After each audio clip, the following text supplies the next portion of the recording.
Wonderful. Well, you heard Gary Schilling say that Bishop Michael Curry is the honorary chairman of our board. I mean, he really wants to see preaching improve and is grateful for the work that we do as the Episcopal Preaching Foundation. So we asked him if he would do a town hall with all of you on preaching. Well, this was before we had to move online, and he was actually going to come down to Roslyn and do that town hall.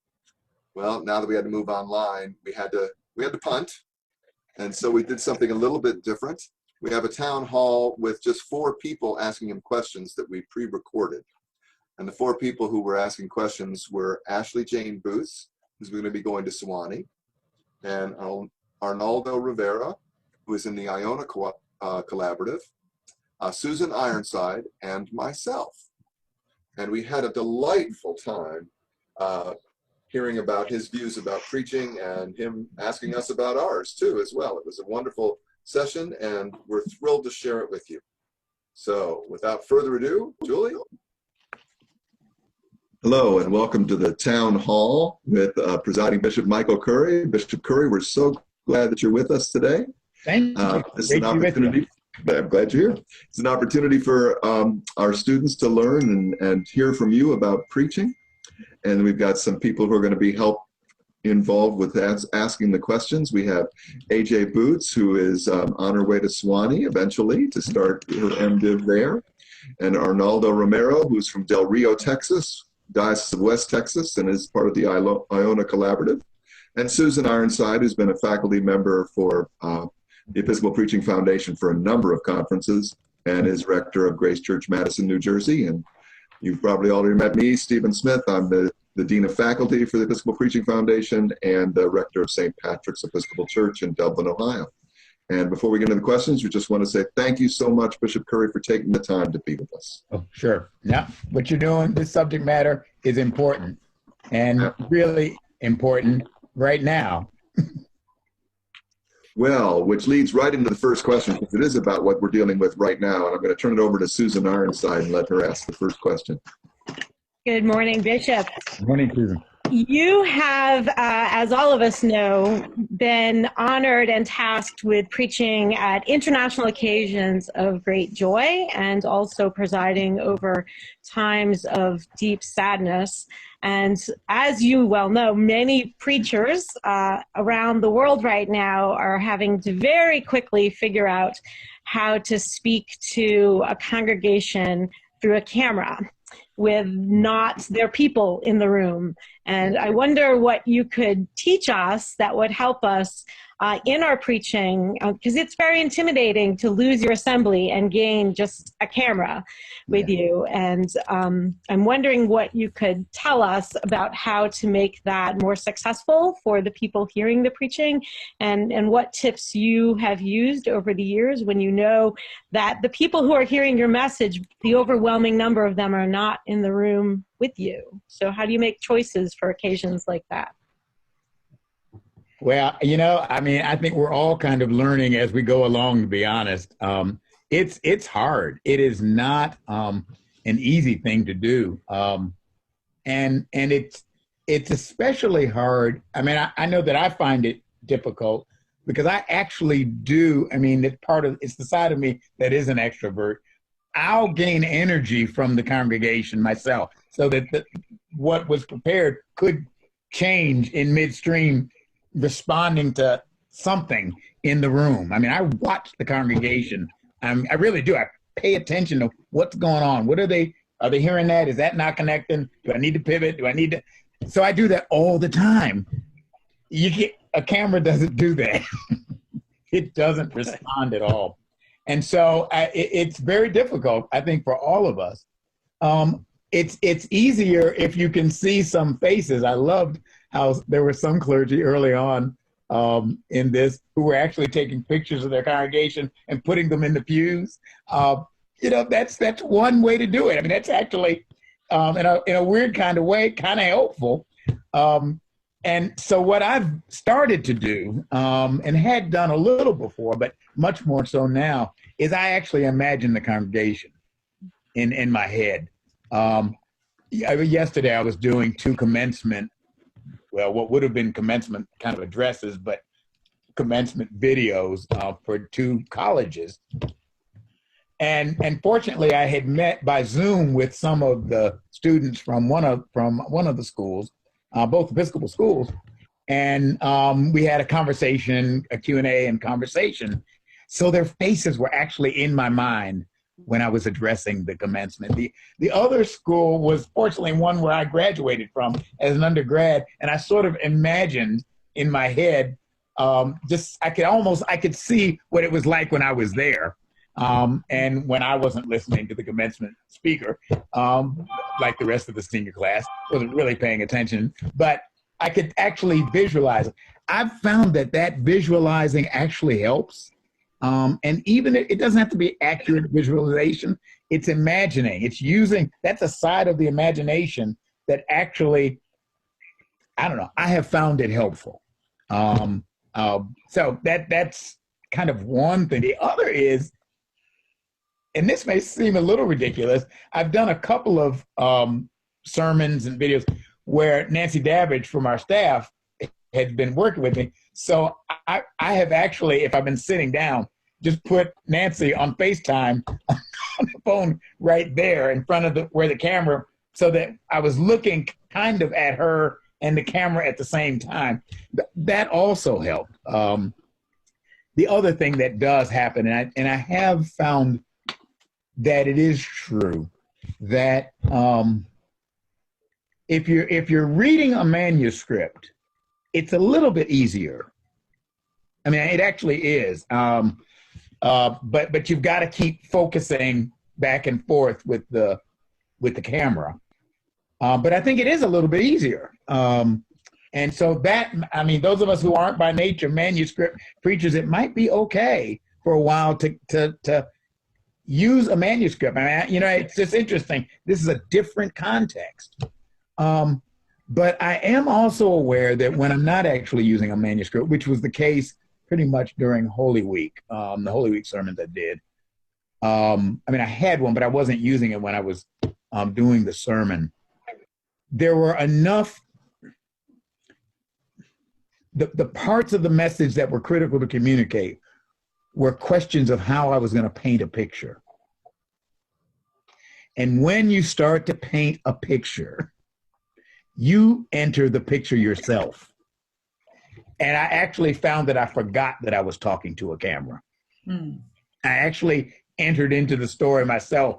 And actually, I realized that after the fact that I had actually, the fact that I was talking to a camera became irrelevant. It actually was the message or the story. And Holy Week is Holy Week. That's a pretty big story. But to enter that is actually to do what you're hoping the congregation will do at the same time. And that's why you forget you're talking to a camera, because you actually enter the story itself. This kind of venue, I think, is tougher for didactic preaching. It's made for parabolic preaching. And so what I've done is, I've tended to move in that direction, even though I tend to do that anyway, but much more so, paint the picture. And the attention span is even shorter. So you got to really paint the picture and get it within the time frame that folk can grasp. And it may well be that instead of 3 points, they're just one. As Jim Forbes, who used to be at Riverside, used to say every sermon ought to have at least 1 point. And in this context, that 1 point is the critical thing. And the picture, the image, the metaphor that tells it, let that do the talking. And you'll, like that hymn says, lost in wonder, love, and praise. You'll find yourself swept up in that, and you'll forget you're talking to a camera. Wow. Thank you. Thank you so much. Thank you so much. Well, Arnaldo, if you want to say a little bit more about yourself and ask your question, that would be great. Let's hear from you. I don't know how much more to say about myself, but I'm just feel blessed to be able to speak to you. I've been, was disappointed when I wasn't going to be able to be there in person, but this is best thing possible. So under the circumstances, My my question was, I mean, especially during this current, divisive political situation that we're in our country, you use a lot of metaphors, in your preaching. So how do you develop appropriate ones that resonate most universally with the audience that we have? I mean, we have quite a diverse group, and we want to make sure that we, are reaching everyone at some point without, insulting or hurting anyone. How do you do that? I think, in my opinion, you do an amazing job. Well, you're kind, but it's.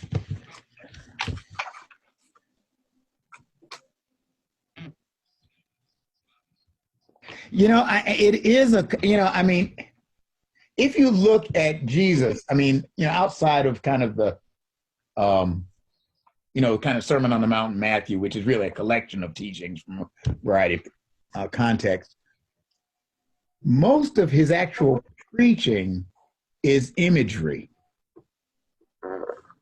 whether it's a parable or an analogy from nature, or I mean, it's actually imagery. He takes, and a lot of it's in the Galilee, certainly in the early part of the ministry, is really focused up in Galilee, which is an agrarian and a rural context.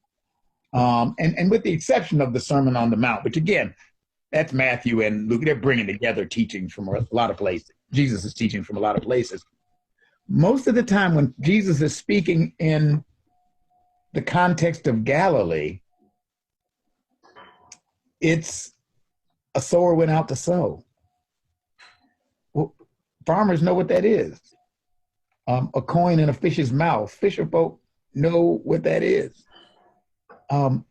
It's images from mustard seeds, and everybody knows what a dysfunctional family is. So you tell a parable of prodigal sons and all that kind of stuff. I mean, Jesus drew from life images that would actually frame themselves in people's minds, regardless of their educational levels, regardless of their worldviews and all that kind of, that actually frame themselves in the mind and actually can hit the heart. He did that consistently. My sense is that's always one of the tasks or methods of preaching. And the image can be a song. It can be I sometimes jokingly, I don't always do it, but sometimes jokingly say, preaching must become like an earworm. Something needs to be said. Earworm, how you hear a song and somehow that song just it's like it just gets in your brain and you hear it all day long or something like that. Every sermon ought to have at least one earworm in it or some earworms. And usually earworms are something that strike either a familiar chord or that resonate with the world that you live in and the life you live, something that connects deeply on some deep level. That's where preaching happens regardless of who you're talking to. And I think that's a human thing. I don't really know how it all works. You have to ask scholars about that. But I know that when I heard a great sermon Sunday. Nice. One of the nice things about this, I'm home on Sunday. I haven't been literally home this many Sundays. Since college, that's for sure. And the preacher Sunday did what I thought was a remarkable sermon on the Good Shepherd and all that stuff. And he began by talking about that Geico commercial where the Pinocchio figure is lying and his nose is growing. And he had one of those tubes that come in the wipes, the Bounty tubes, when you undo all the paper towels and you get this tube. So he took the tube to illustrate the nose growing longer. And he said, I'm going to get back to that later. Well, I'm thinking, okay. And I get nervous when everybody does that because if they're like me, I hope they remember what they And so he he talked about the parable, talked about the Good Shepherd, and he kind of developed that nicely, but he moved to talking about the sheep know the shepherd's voice. And he ended by saying, Jesus is the good shepherd. We know his voice and we can trust his voice. And then he took out the roll.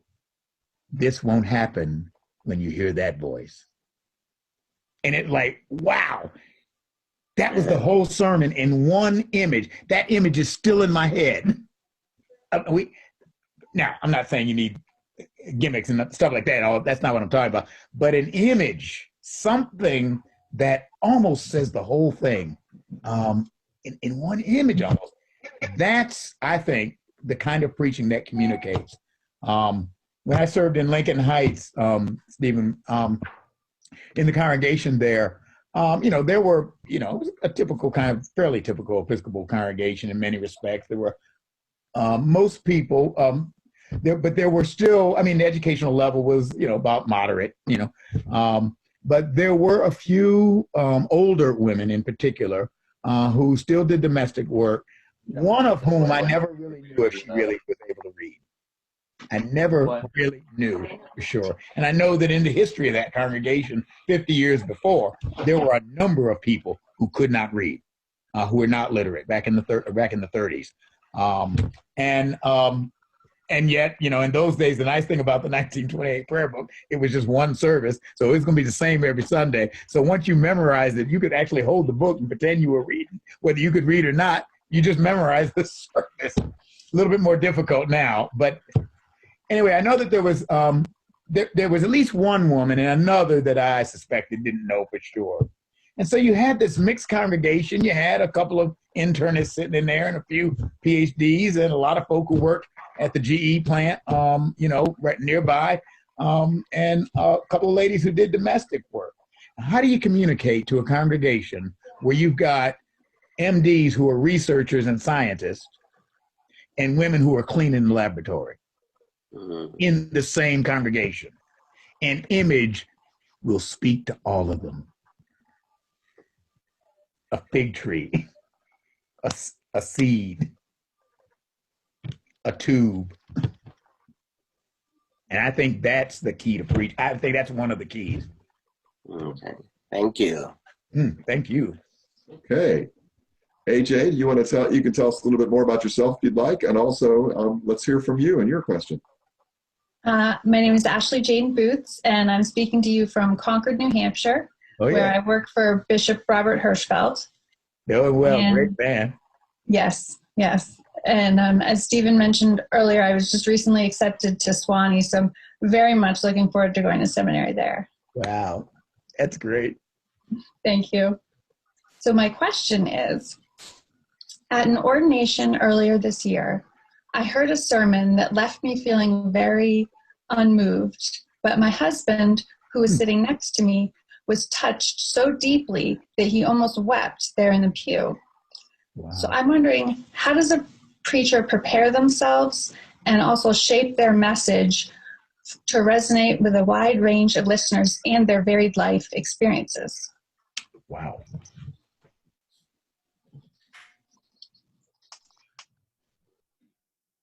Well, you never, on one level, you really don't know where the Spirit's moving in somebody's life and in that moment, and why a sermon would touch your husband deeply, and you, okay, it was nice, but not so much. You both kind of heard the same sermon, sort of, but you didn't. Because I think there are multiple sermons being preached when a preacher gets up to preach. There's the literal word, what's being said, but there's also what's being said by inflections, by it's the subtle gestures, and then there's the sermon of the preacher. It's like when you read a text, it's like when you're reading the Bible sometimes, if you read it out loud and change the inflection a little bit, it may take on a new meaning that you didn't see when you read it just one way. It's amazing how that. Anyway, that's beyond my pay grade, but I know it's true. That's true with everybody in that congregation. They're hearing those words in the landscape of their life at that particular moment. And those words may hit one person in one way and another in another. And then you throw the Holy Spirit into this equation, and God only knows what sermons are getting preached. And literally you could have, literally there are multiple sermons being preached at the same time by one preacher because multiple sermons are being heard. And that, I think, is the work of the Spirit. I think that actually is sometimes. So how does the preacher, which is your question, what does the preacher do with that? I know in preparing sermons, and I know it when delivering, and I don't, this could be abused, but I don't mean you should be talking about yourself all the time. That's not what I'm saying. But I know if it's not speaking to my soul, there's a risk that it may not speak to anybody else's either. That's a risk. I'm not saying that it won't, but because the Spirit, like it says in Romans 8, the Spirit can intercede even when we don't know how to pray with sighs too deep for words. I get all that. I know all that. But I know that if the word that I'm trying to articulate is not speaking to Michael with integrity and real authenticity, then I'm running the risk that it might not speak to anybody else either. Now, God can take anything. And believe me, I've been ordained almost 40 years now, and I can assure you, God has taken many of my terrible sermons and preached the word in spite of me. So that God can take any, but I do think that if that sermon isn't touching your soul, then you may need to work with it a little bit more. Not that everybody's like you or like me, but actually they are. We all have different life experiences. But as the deer longs for the water brook, so longs my soul for the Lord. And that is true for all of us. And if a sermon is speaking to that deep longing, if it's a sermon is speaking to the longing of living a life of integrity, of as much wholeness as can be had in this world, well, that talks to me, and that's going to talk to somebody else. If the sermon is a challenge to live into the better angels of our nature and not into our base instincts, if I'm talking to Michael, I'm probably going to be talking to somebody else too. I may be a good, the preacher actually may be a good testing ground for, is this a soul stirring sermon or is this just a learned discourse, which is very nice, but may not be touching anybody's soul.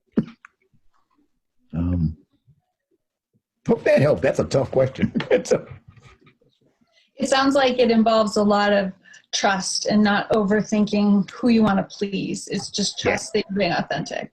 Yeah. So thank you. Yeah. Yeah. And I think it's in your, yes, actually. A sermon really happens when heart touches heart and the Holy Spirit gets in the mix. That's when preaching happens. That's when the word becomes flesh and dwells among us. And that's not to say that head touching head. I'm not discounting that. But it's got to move from head to heart to hands to my life. That trajectory's got to happen in some way. And if it's not happening for me, then I need to go back and, sometimes you have to ask, why am I not connecting with this? And the reality is, Sunday morning's coming or whenever you got to preach, you got to say something. So whether it connects or not, you got to say something. And there's sometimes when it won't connect. But most often, if you have time to let it simmer, to have enough time. One of my struggles even now is more so now. I'm preaching so often and speaking so often. sometimes making sure I've got enough time to let that sermon cook. I mean, it's like when you cook spaghetti. I mean, okay, this is getting off, but you know, when you're cooking spaghetti, if you cook it and serve it up right away, it's good. But have you ever noticed it's better the second day when you put it in the refrigerator? And that way the flavors have got a chance to congeal. And I don't know how the chemistry works. All I know is something happens. And the second day, that sauce is better than it was on the first. Preaching is kind of like that. You got to cook it up. You got to put it in the refrigerator, let it sit. And you got to work with it a little bit more. Let it sit some more. And then serve it up.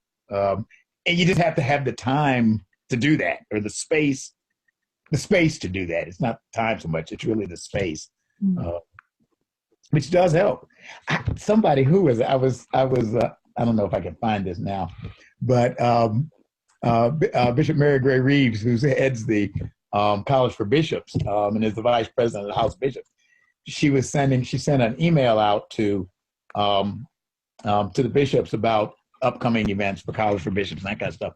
And she had a quote from Gertrude Stein, and I jokingly told her, I said, well, they know it's not me. I never quote Gertrude Stein, but she had a quote at the beginning, and it was a wonderful quote. And it had to sit with me, because it was basically Gertrude Stein saying, and this is a paraphrase based on what I can remember, genius happens when somebody has enough time to do nothing. Real preaching needs enough time to cook, enough time, you know what I mean? And sometimes you don't have that time, and that's just the reality. But one of the things it's sort of related, that that stayed with me after going to seminary. When I was in seminary, I was in a seminary, an Episcopal seminary, that was located in an ecumenical seminary. And one of the things I grasped from the traditions that are word-centric, if you will, and I believe in word and sacrament, but nonetheless, I learned something from those who come from traditions that are word-centric, especially among Black preachers, is their whole existence is around preaching. I mean, it's almost like they're thinking about preaching all day long. I mean, I kid you not. That was something I had not experienced growing up in the Episcopal Church. And my daddy was a priest. I mean, so I don't remember him like constantly thinking about preaching. What I learned from that is that a preacher every faithful preacher must be a Baptist. And by that, I don't really mean, the emotion or I'm not even talking about the content of the sermon.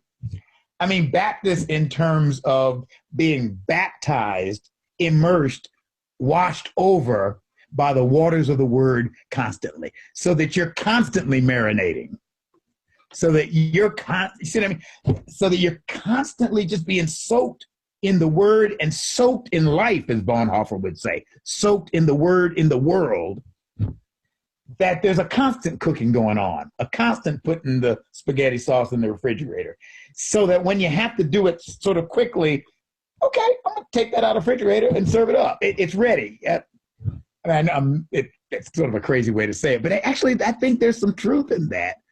And that helps in the long run, especially for those dry spells. Preaching is like baseball. If you're batting 500, you're doing good. In fact, 300, excuse me. Batting 300, you're doing pretty good. Okay, well, Bishop, thank you very much. I have a question myself. That is, you and I have been at this a long time, both of us. What advice would you give to those who are just starting out? Oh.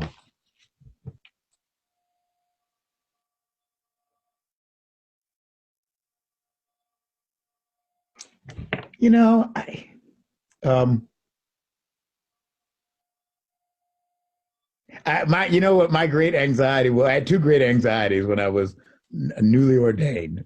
And One was that I would drop a baby at baptism. I was just scared to death that I'd, drop them. And the second was that I wouldn't have anything to preach on the third Christmas. I mean,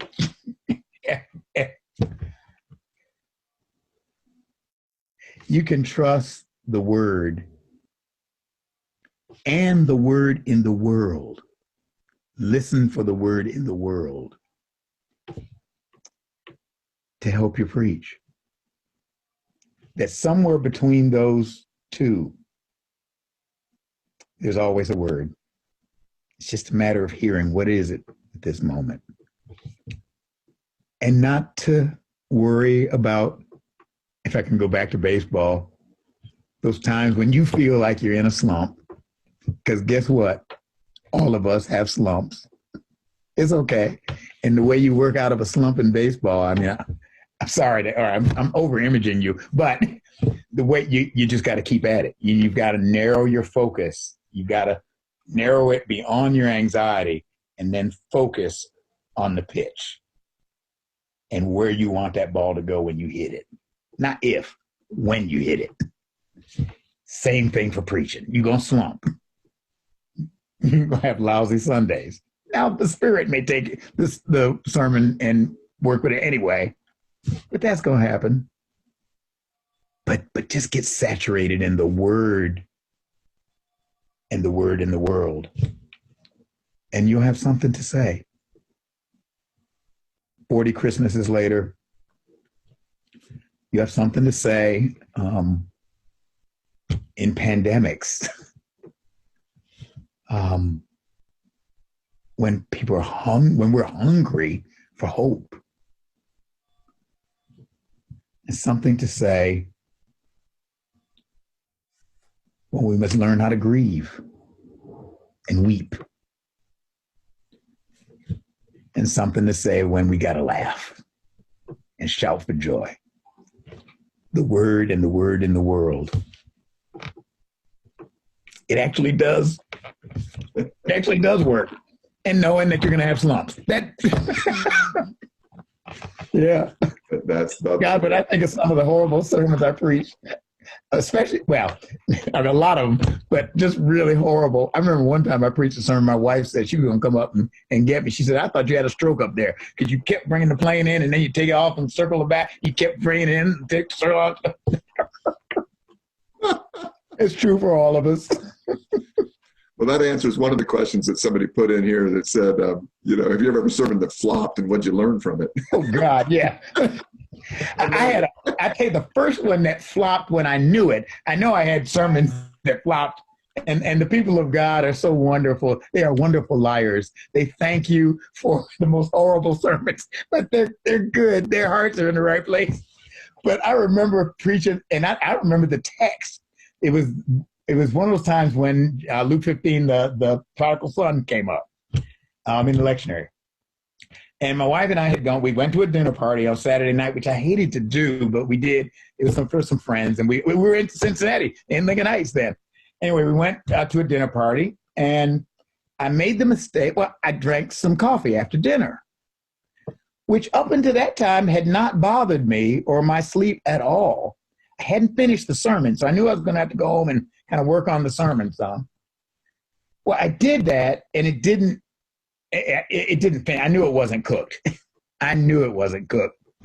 I didn't go to sleep until about 5 o'clock in the morning, and the first service was 7:30, so I had to get right up. And it was the first and only time I literally got in the pulpit completely unprepared. There was, you know what I mean? It was all over. It was horrible. And I don't know. And the congregation was just as sweet. Thank you so much for that wonderful message today. I said, oh, the people of God are such wonderful liars. But that's the way for all of us. It happens. Well, have you got time for one more question that we can ask you? Yeah, sure. Okay. Who was the one who was asking the question about the future of the preaching? Susan, that was you? Why don't you ask that question? Oh. Maybe there might have been more than one future question, but so all around the world right now, lay preachers and bishops and priests and deacons are stepping into the pulpit or behind the camera to speak to God's people in the middle of this thing that none of us really understand. And as our presiding bishop, what would be your hope and expectation and thought for how the clergy and lay people who are so faithfully preaching right now, what are you hoping that they are doing with their preaching, and what is your hope for our future as a people moving through this pandemic with our preaching? Wow.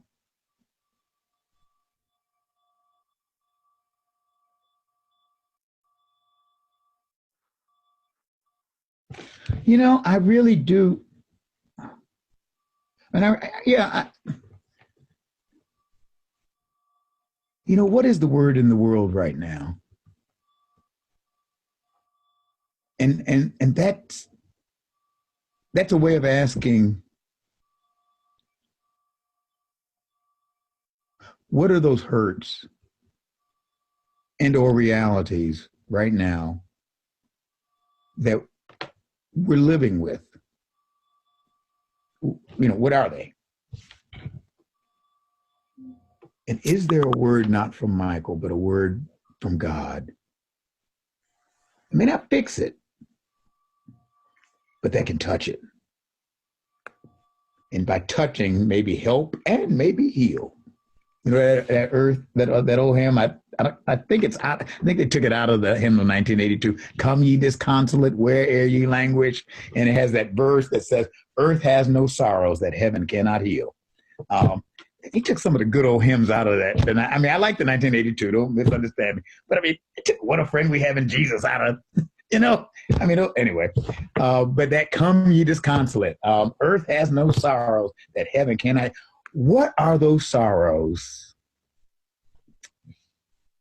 And what can heaven do? Not in some quick fix or easy solution, or sometimes the sorrow, it's just helpful to name them. Because a lot of us sit with whatever the realities are and wonder, is it just me? I was in a conversation with somebody the other day, and I said, I am having the weirdest dreams, and I'm remembering them. And I don't normally remember my dreams.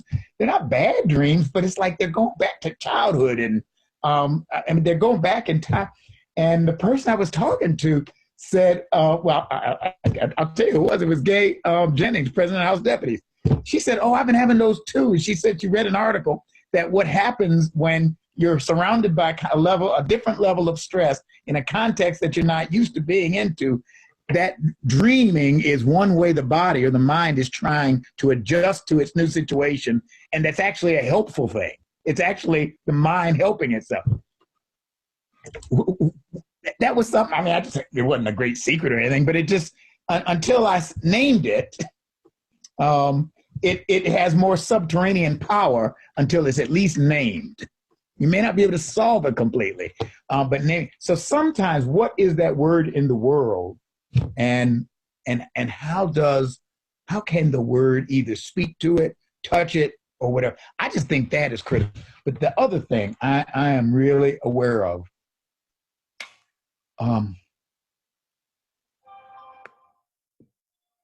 God so loved the world that he gave his son. He didn't take from the world, he gave.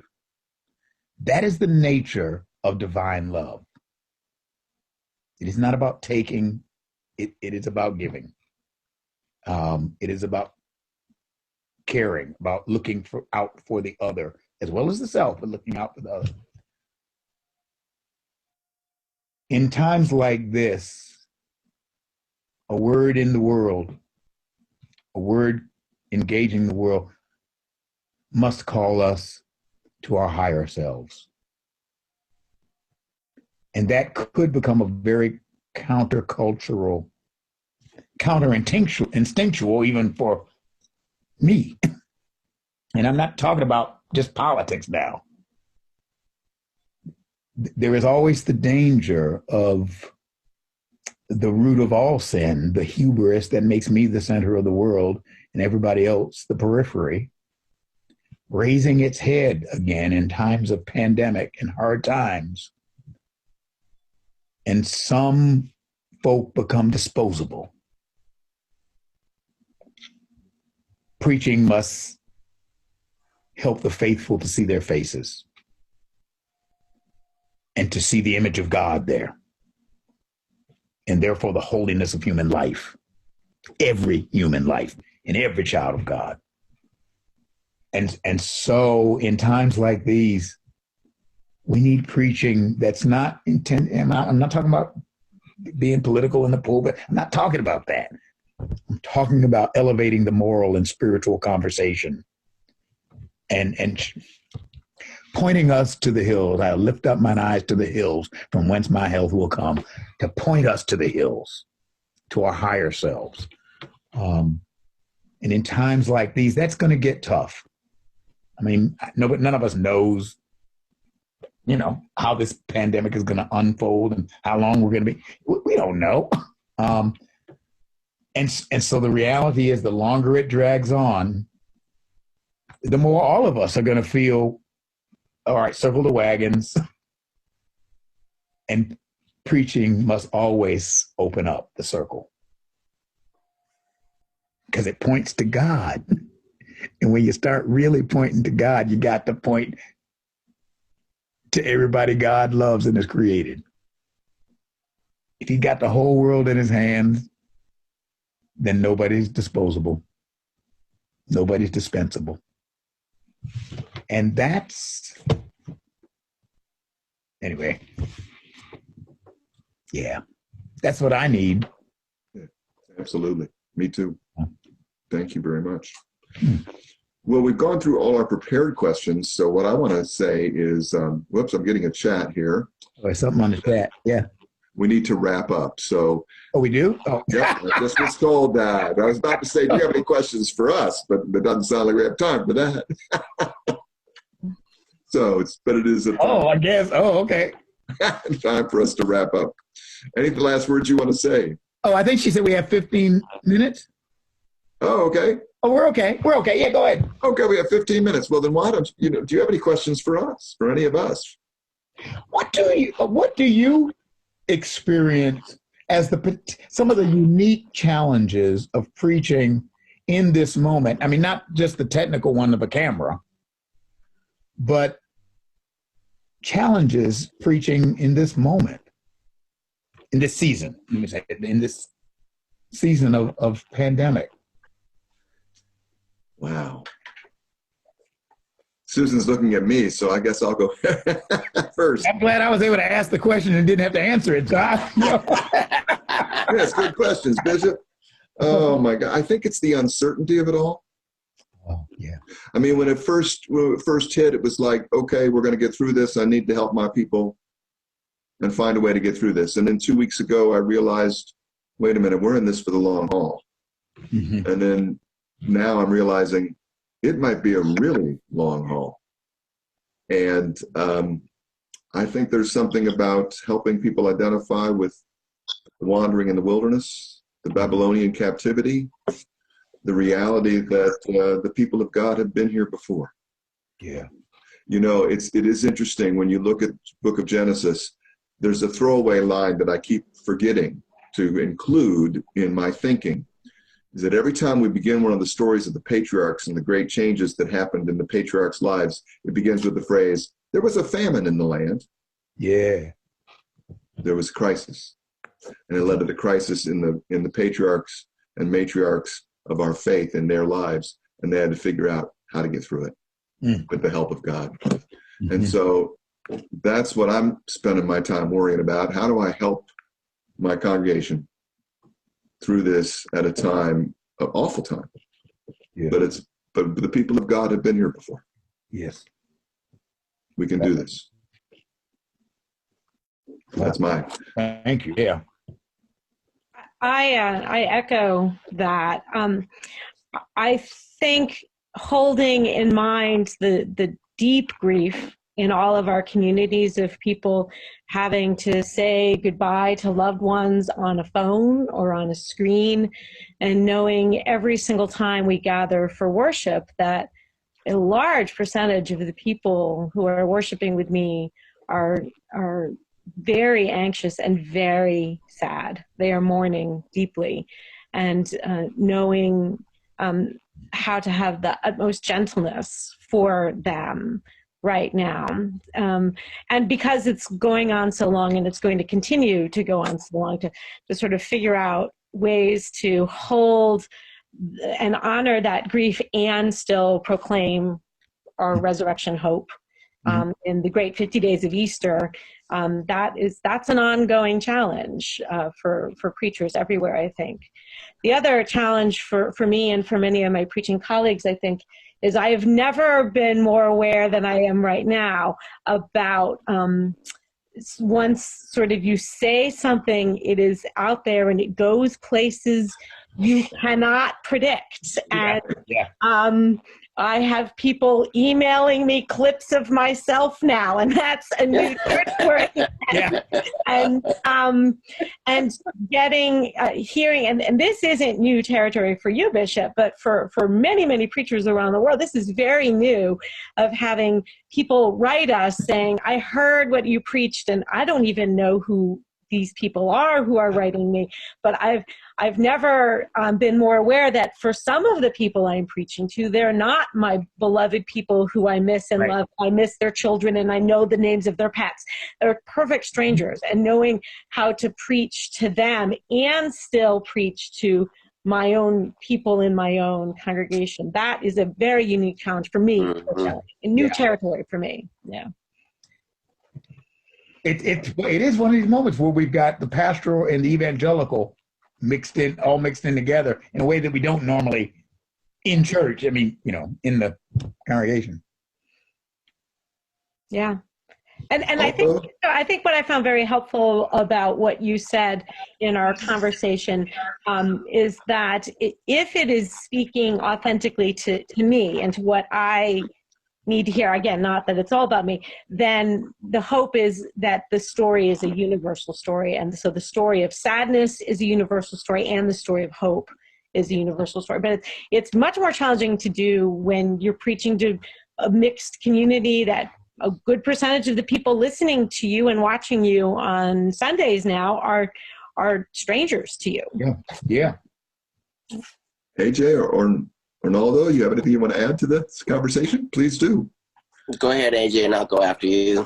Okay, thanks. I would just add to what Reverend Susan said, is especially I'm sensitive to this because I was baptized at age 33. So I was an unchurched person before then. And so I'm always thinking about how I can reach someone like me at age 32. And I imagine those folks who are seeking are especially seeking right now. Yeah. Yes. They're searching Facebook. They're searching the internet. They're searching Instagram. They are. And the nice thing about stuff that you put out, it's up there. It's just there. So they may not be searching at 11 o'clock on Sunday morning. It may be 2 a.m. on a morning. And there you are. You're right. Yeah. And they are searching. Renato? Okay. My answer would be, my challenge, I think, is because I hear people saying, I want to go back to normal. And to me, normal was not good. There's so much, like I said, divisiveness, like I mentioned earlier, and I'm sorry to come back to that, but it's really something that bothers me, and it's in my heart. How do I stop, people from being, trying to be Republican or trying to be Democrat? I mean, there's good people on every side. I mean, I have a wide range of that, a family and friends with diverse, groups of thinking from one extreme to the other. And how do I make sure that my voice is always about, how you say, being about love and being about, Christ and him dying for all of us, and not just for a select group or pinpointing or a select point of view. So that's what my challenge is. I think that if we come back, once we come back, because we will, it's not the same normal, but a new and better normal. So that would be the hope, certainly. Yeah. Well, Bishop Curry, any final words you want to share with our conference? No, I can. I remember when I was in seminary, and this would be in the 70s. The appreciation of preaching and culturally was sort of at a low ebb. Um, Yeah. And I don't know what that really meant, but it was. I mean, it was just, I mean, there were discussions in seminary about, is there a future for preaching? I mean, actually, there were conversations about that. Oh, yeah. There is no question in my mind that the preaching of the good news of Jesus, the preaching of the reckless radicality of the love of God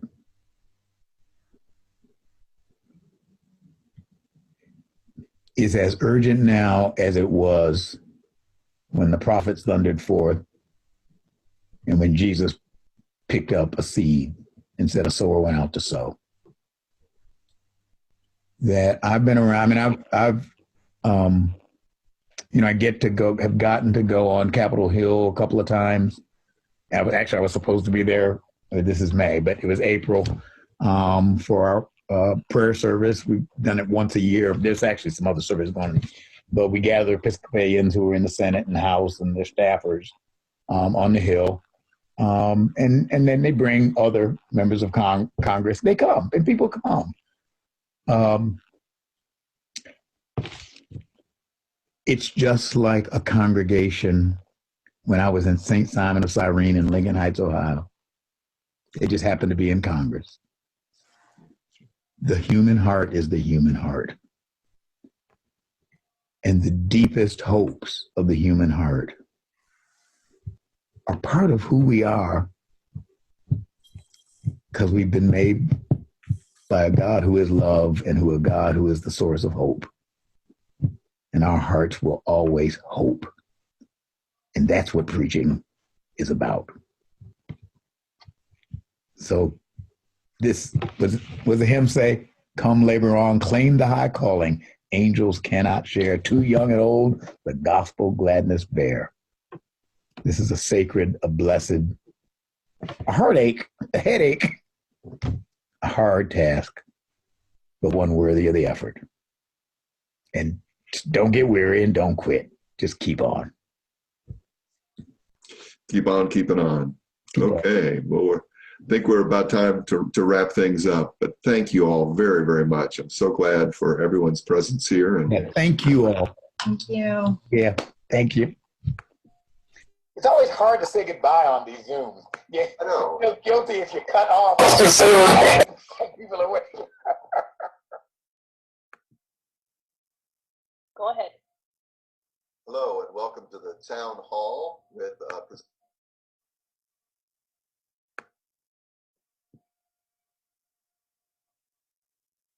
they apparently recorded more than I intended.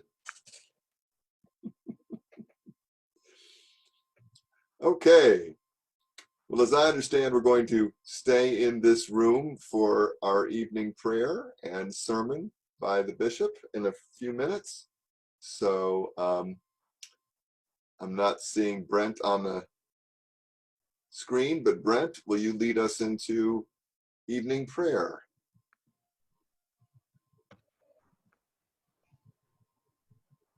Well, hopefully.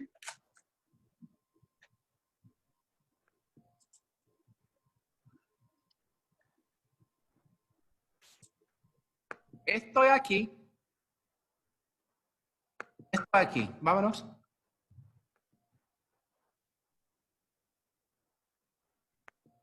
that Brent? Yes. Well, there you are. Am I here? Yes. Estoy aquí. Okay. Are you going to lead us into evening prayer? I will do that.